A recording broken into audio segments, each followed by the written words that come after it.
This is Will Knight. We are on the patio of Granville in Chicago on the northwest side, and we are sitting around a campfire, and we have myself, Will Knight, Lattice from Spain, Armand from Chicago, and Kim from Chicago. We don't know who's going to be talking, but these are the people who you're with. Hello, this is Armand H. from Chicago. I want to say world traveler, because I've been to a few places, but mostly I'm doing the States now with my queen. But here's my question. You like to travel, your friends hear you traveling, they want to go, but should they be traveling with you? What questions do you ask them? Where have you been? But actually, the first question is, do you have a passport, or is your passport valid? Because people want to travel. Yes, they do. Some can, some cannot. Some want to commit to traveling, but everything isn't in place. So what do you ask them to find out if they should be traveling with you?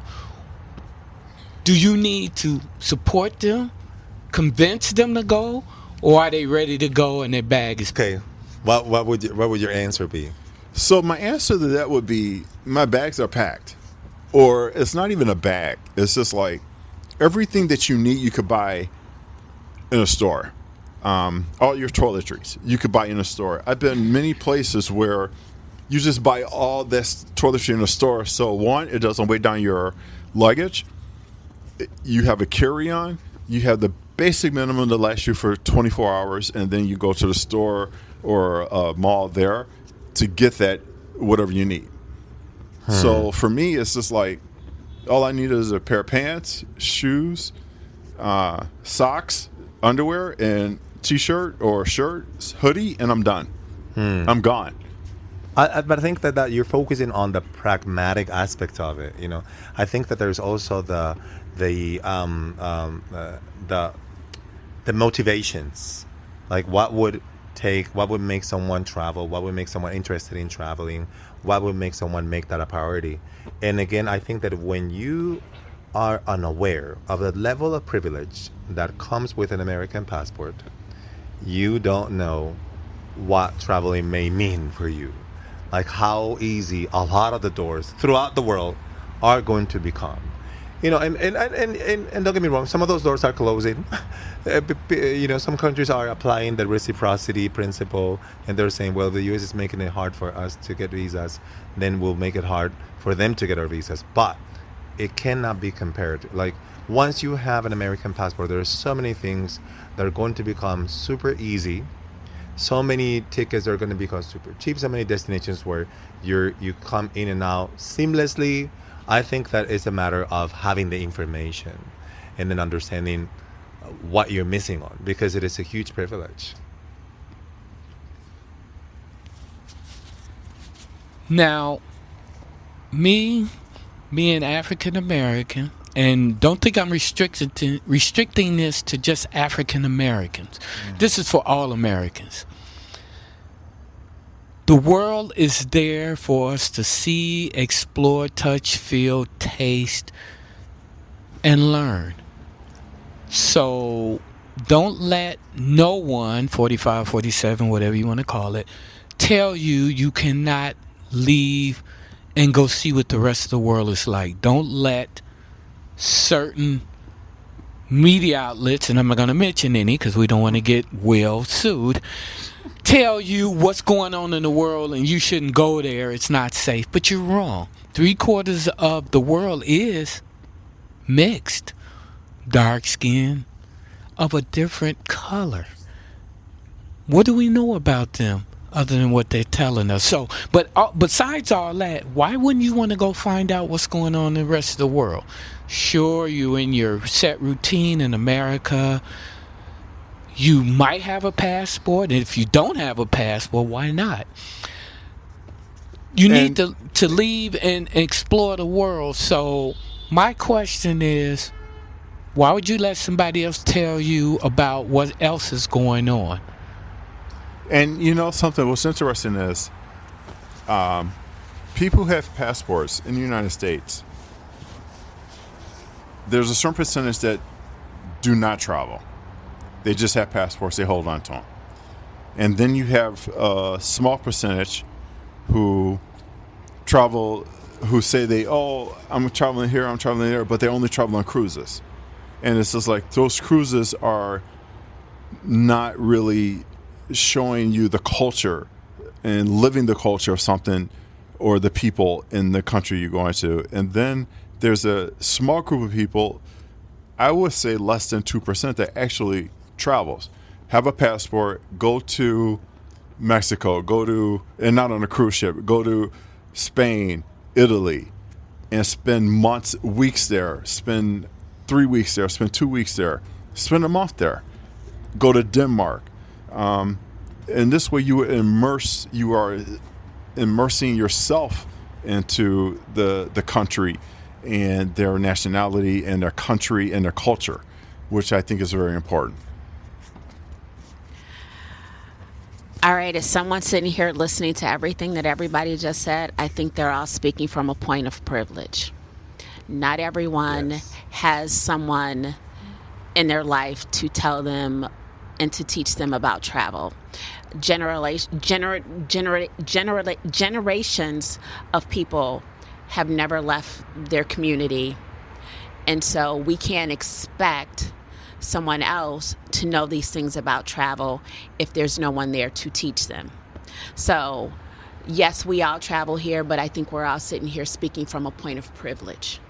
And we need to realize that there are people that don't know these things. Yes, the information is available, but if they don't know that stuff is out there, the different things to do, how are they supposed to find it? Yes, you can talk to other people too, but when you've got people that are in your life that have never done these things and say that, oh, that's not for us, how are they really truly supposed to know that really is for us?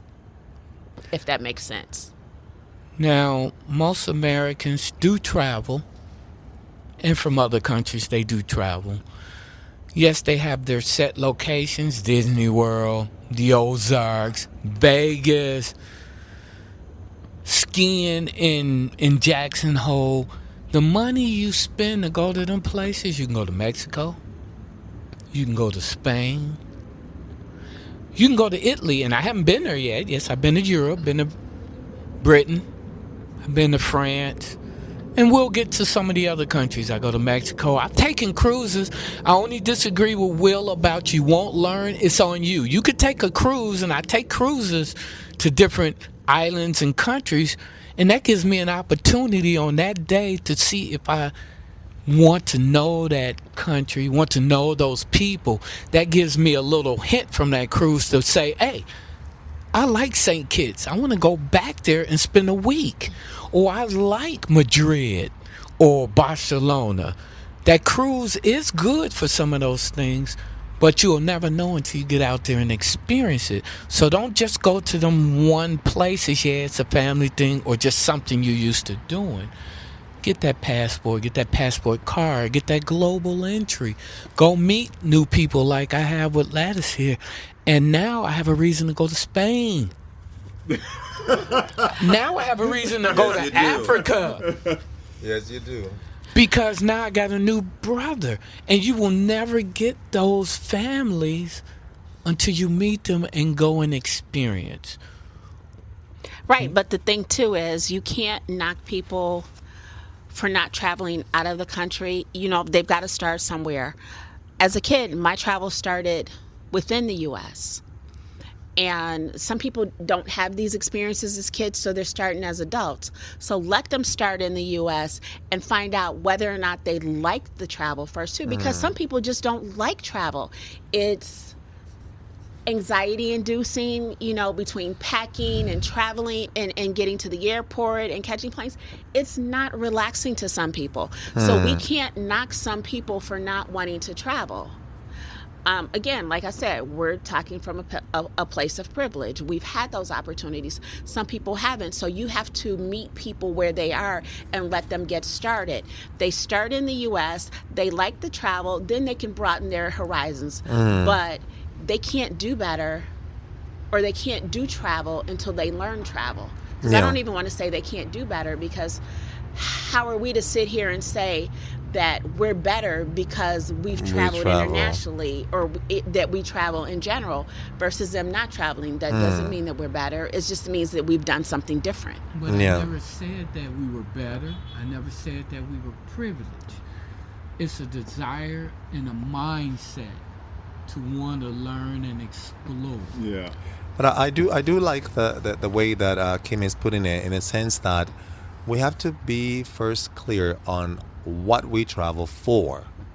And if we cannot answer that question from a personal point of view, then the traveling may not necessarily be covering any need. It might not be sorting anything. And then the level of priority that we might be giving it might just be unjustified. I think that we can probably talk about what are the benefits of traveling for people who may not have that level of privilege, right? So, for example, one day we were talking about whether, like, how many Americans were aware that if they just cross the border and decided to go to a school in Canada or Mexico, they could get the same level of education that they get here in the U.S. for half the money or 1/3 of that money. So traveling is going to open up your options because it's going to open up your knowledge. However, if you are happy with what you have here and you weren't going to go to college anyhow, then I wouldn't advise, going on an academic adventure to a different country where there are more obstacles, language, bureaucratic or administrative obstacles, etc. Again, I think that what I like about what Kim is saying is that we have to consider what place should travel have, or what role should travel play in the different types of lifestyles. And you're speaking on your experience from traveling to multiple countries. Yes. From where you're born, where you live, and Yes. your gift of translation. You've learned multiple Exactly. languages, and you've traveled to multiple countries, and you notice the only obstacles really, and I'm asking you this, that there are the ones that you put in place. Well, I think that, I love that you've mentioned my job. So in my job, and when I lecture in university in the 2 master's programs that I work for, I always say this: you can never become a good translator or a good interpreter if you've never had any significant international experience, because you are going to be translating realities. You need to be familiar with those realities. But what if you were just a lawyer? You need to become familiar with the reality in which, the jurisdiction that you're specialized in. They're not real people. Lawyers. Right. So there are other jobs in which that's going to be less relevant. And I think that that person needs to decide, whether because of work or personal growth or, specific aspirations, it makes sense, whether it does, whether it doesn't, and to what extent should it become a priority. And I think that that's a very personal thing. However, the tourism industry is trying to convince us that everyone should travel and that everyone should make it a priority. And I think that again, as you said, it's a place of privilege. Not everyone needs to travel as much. I think it's something that can be very customizable, to everyone's lifestyle. And the secret is to actually have the information, But again, more information may actually bring down some of the stereotypes that travel is very expensive, or that not everyone can do it. I do agree with the anxiety-inducing experience. It can Yes. be, Oh my God, yes. because there's going to be things to Yes. sort out, Yes. no matter what, whether they're cheaper or expensive. It's the point of, like, you get into the airport, the anxiety for me is just like, okay, I want to get to the airport before my plane boards, which everybody does. But then it's just like, okay, what if there's an accident on the expressway? What if the road is closed? What if this happens? What if that happens? What if there's a protest march? And it's just like, that's anxiety. But once I get there, it's just like, okay, now I got to go through another different type of anxiety of getting to the TSA. That's why they have standby if you miss your plane. But, and I get all that, but even before you get to getting to the airport, for me, depending on where I'm going, packing is anxiety for me. Okay. I'm not a last minute packer. I start maybe 10 days, 2 weeks before I'm going. pack a month ahead. And I'll put stuff in the suitcase and it will constantly come out almost until the day before I leave. So, but even though that's an anxiety producing for me, it's just weighing that anxiety versus me enjoying myself while I'm traveling. But again, you said something and you came back and you corrected yourself about traveling. And is traveling, Lattice did, I'm sorry, Lattice, you said something. Is traveling a need or a want? I think And I think that is based upon the individual. And I think society makes us try and feel like it is a need, yes. but traveling is a want. But society makes you feel like it's a need. You need to take your kids on vacation to Disney with all the commercialism and Yes. and all of that, behind it. You need to take your kids to Disney. You need to have this family vacation. You need to do this. You need to do that. But is travel really a need or is it a want? It is so ironic, and I love this question, and I'll tell you why. So traveling per se, it is just about the movement. Now the reason why we travel is going to be different, right? When we travel because we really need to travel, that has a name. It's called migration. The only moment in which you actually do need to travel without a question is when you are actually, trying to cover your needs by moving, by getting on the move. There is displacement there, right? However, because we live in a world in which migration is something that has happened over different generations, then you find people who actually do need to travel, and they can not only talk about a want, right? It's not just tourism. When I go back to Africa, I am trying to correct the displacement that my family was put through. So I am not doing tourism. And now it would be more difficult to answer the question, am I traveling because I want to? Can I live in Spain without necessarily going back to Africa, even though I'm of African descent? I could, and some people in my family choose to do so. Am I just traveling because I want to, and I need it? So there's some blurry lines, in some examples, right? So many people who live here in the U.S. are, their origin is somewhere else, and they need that. They need to make sense of who they are. And traveling in that case is going to help them do that. It can be very healing. It can be almost therapeutic to do that traveling. It's going to be more about reuniting the family. It's going to be about, visiting, keeping your family together. Besides the people who actually travel for work, because that is the nature of their job, right? It is the tourism industry that is glamorizing and romanticizing traveling as if there was only one reason to travel, which is when you want to take your kids to Euro Disney. So what's interesting is I remember someone who is Susie Orman, and she always says she's a financial person here in the United States. Mm-hmm. She was the only She's a capitalist. She was the only female that worked at an all-male investment banking, and she said, always ask yourself these three questions: do you need it? Do you want it? And you can afford it. So I'm going to close it off right here. Does anybody have anything else to say? Don't get me wrong. I'm not telling you to travel because I'm a No. I'm telling you to travel to experience life. How many of you go to that four-letter curse word I don't use anymore, work, and you might be in New York, Chicago, LA, and you talk to people in other countries because they're like your second half at the branch in another country, and you've never been in that country. You never met this person. You don't understand what they're going through, or they don't understand what you're going through, but you two got to work together.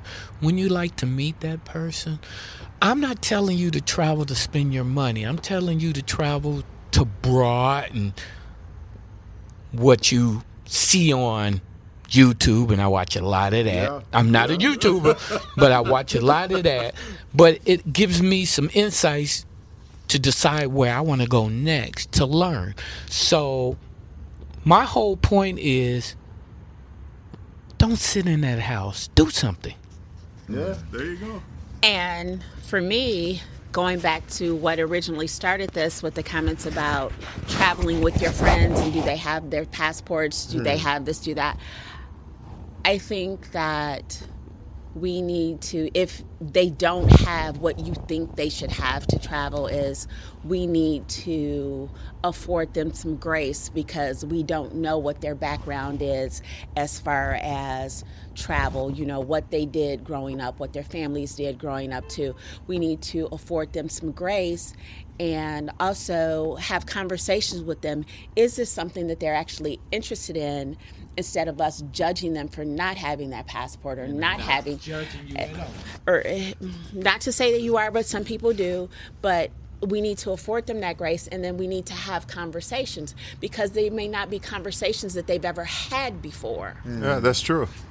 So we're going to turn this over to Lattice, and he's going to close us out with his 5 different languages. So this is Say good night in 5 different languages. exactly. So this is Will Knight. This is All About Nothing podcast, and I am on my patio in Chicago in this beautiful, I don't think summer, but clear sky weather. And we may or may not have had too much to drink. We had some bourbon, we had some wine, we had some tequila, we had some other options out there. So, Lattice, say goodnight in 5 different languages. Well, that's going to be good night, everyone. Buenas noches a todos. And what does that mean? What language is that? That's Spanish. Buenas noches a todos. In French, that would be bonne nuit tout le monde. And in Portuguese, that would be boas noites a todo mundo. Which is pretty, you know. And and in my tribal language, that would be my final one, we would say "Bocho wepwe." Portuguese. Okay, thank